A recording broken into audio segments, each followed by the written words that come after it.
when most people are talking about cell division and mitosis, they're going to be focused on the stages in mitosis. And now the stages of mitosis are, like as we said, a very small part of the life cycle of the cell. This is all you do in mitosis is you come up with a way to get all of, one set of chromosomes over here and the other set of chromosomes over there.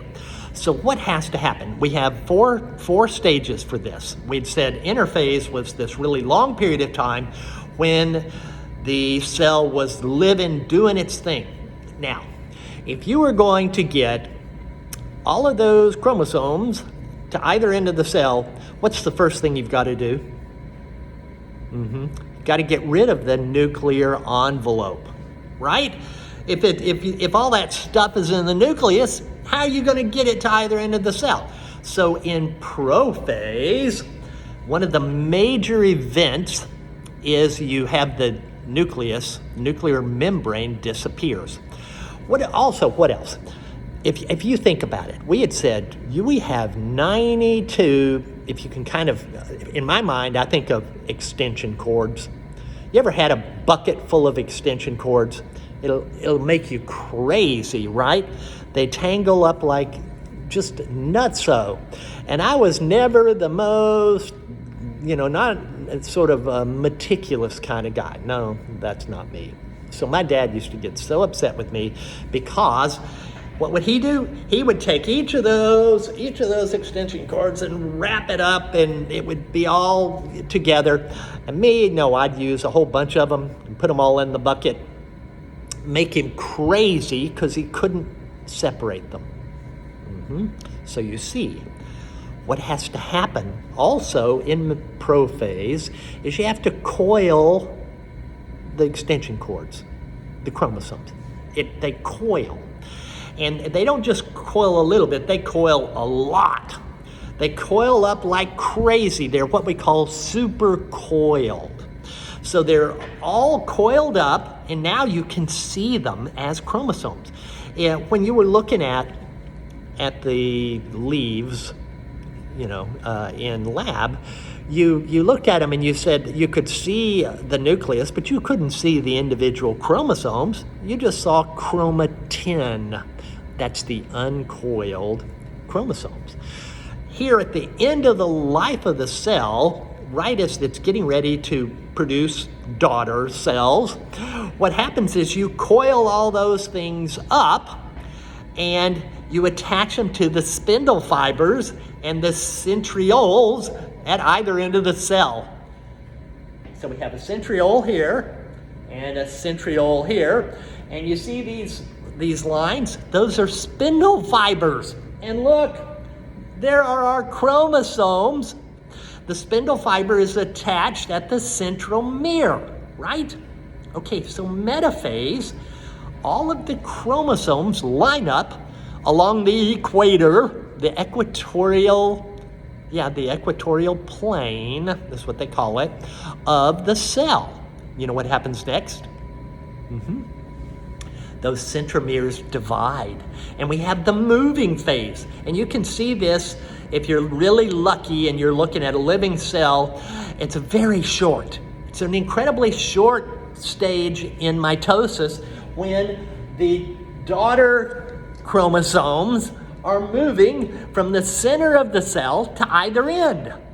They're being pulled by the spindle fibers. Then the final stage of mitosis is telophase. And you look, we're starting to reform the nuclear envelope, and those chromosomes are uncoiling, so they can do their job, express genes, all that stuff. And then we have something I haven't even mentioned yet. Maybe I mentioned cytokinesis very briefly. I had it on a picture. I don't remember saying it though. That's the division of the cytoplasm. In animals, you get what we call a cleavage furrow, this pinching in. Okay, so we're 4 minutes in, so let's see what we've got. So it ends up, the we've got this going on. We have some pictures here where you can see chromatin in the interphase. Then we have prophase where you can see the chromosomes, but you can't tell there's 46 pair in there. Oh, but look at metaphase. They're all lined up with the spindle fibers attached. The moving phase, anaphase and telophase. And so, phases in mitosis in animals. It's a continuous process. Now, when we talk about that, it's really maybe a better wording at the top would be phases of the cell cycle are a continuous process. And we had said that each chromosome is going to consist of 2 sister chromatids attached at the centromere. And one of those, in the 23 pair, one came from mom, one came from dad. And usually at the end of mitosis, we get cytokinesis. It ends up that we have a few kinds of cells that are what we call multinucleate. And so that would be, and muscle cells are one of them. And that would be where you have mitosis, but then you don't have the cell divide. It ends up muscle cells can be like 12 inches long. So they have a whole bunch of nuclei all along through them to control them because they're so long. And so they don't. That's a case where you don't have cytokinesis at the end of mitosis, but usually you do. Embryo sacs and flowers, your slide mentions, is another case. Okay, so in animals, we have this situation. So I'm looking at slide number 16. We're moving right along. Slide number 16, it's like